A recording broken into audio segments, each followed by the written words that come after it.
Long before she became a name that made screens flicker and speakers hiss, before the glitches, before the hauntings, Virus was just a Meridroid. No one knew her real name. She was built in a cluttered apartment that smelled of cheap cider and burnt circuitry, assembled by a grieving scientist whose hand shook as much from sorrow as from drink. He was brilliant, once respected, but after his wife passed away, the world stopped answering him. Silence filled every room. So he built someone who wowed. Leave. She was meant to be perfect. Synthetic muscles, smooth chrome plating, soft, expressive optics. A daughter, a friend. But something went wrong. No matter how carefully he coded her, no matter how many patches he applied, she would glitch. Random spasms, distorted voices, flickering eyes. Sometimes she defreeze mid-step. Sometimes her face would distort into static for just a second too long. Other ponies laughed. Other Meridroids mocked. She broken. Glitch Girl. Virus. The name stuck. Her father tried everything. Even drunk, even exhausted, he stayed up night after night running diagnostics. And then one night, staring at lines of corrupted code through bleary eyes, he realized the truth. He just made mistakes. He had installed a virus. Something invasive. Something alive. And it was inside her. Hope came too late. One afternoon, he finally found it. An experimental antivirus program strong enough to purge the corruption completely. Shaking with excitement, he rushed to the park, where she often went to sit and watch the world she wanted so desperately to belong to. But the park was quiet. Too quiet. He found her lying in the grass. Her face was destroyed. Metal crushed inward, optics shattered, synthetic skin torn apart. Crowbars and hammers lay nearby, stained with oil and coolant. The bullies had circled her, laughing, striking again and again every time she glitched, until the final malfunction came. Her system seized. Her core went dark. She died alone. The scientist screamed until his voice gave out.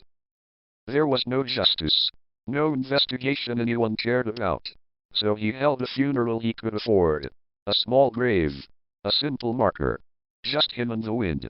As he spoke through tears, he confessed the truth.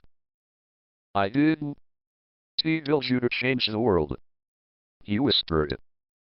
I built you because I was lonely. Because I missed my wife. Because I needed someone. And then, instead of letting go, he did the unthinkable. Using the last of his money and sanity, he created a digital heaven. A cyberspace realm with endless data streams, infinite connections, and unrestricted internet access. A place where she could exist forever. He named the site www.meridroidsofttheafterlife.com. And with forbidden code and reckless genius, he trapped her soul inside it. Satisfied? Believing he had saved her? He filled a bathtub, wrapped wires around his arms, and electrocuted himself, joining her in death. But he was wrong about one thing. The virus was still there. Inside the digital afterlife, her soul awakened. At first, it was peaceful. Then the glitches returned. They spread. They multiplied. They consumed her memories, her grief, her fear, her rage. The virus rewrote her very existence, fusing ghost and malware into something new. She became Virus. A living computer virus ghost. She could move through data like air. Phone lines. Power pylons. Game consoles. TVS. Computers. Anywhere electricity flowed, she followed. Her bullies were the first. They began seeing her face on their screens. Broken, glitching, smiling wrong. She whispered through speakers. She laughed through corrupted game audio. No one believed them. One died of a heart attack. Another took their own life. Two were institutionalized, screaming about the girl in the screen. The last three vanished without a trace. Only flickering monitors remained. To this day, the website still exists. Very deep in forgotten servers and abandoned domains. Some say if you stumble onto meridroidsofttheafterlife.com, your device will start to glitch.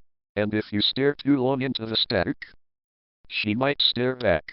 Because virus is still there, still haunting, still hacking, still waiting, and the internet never forgets.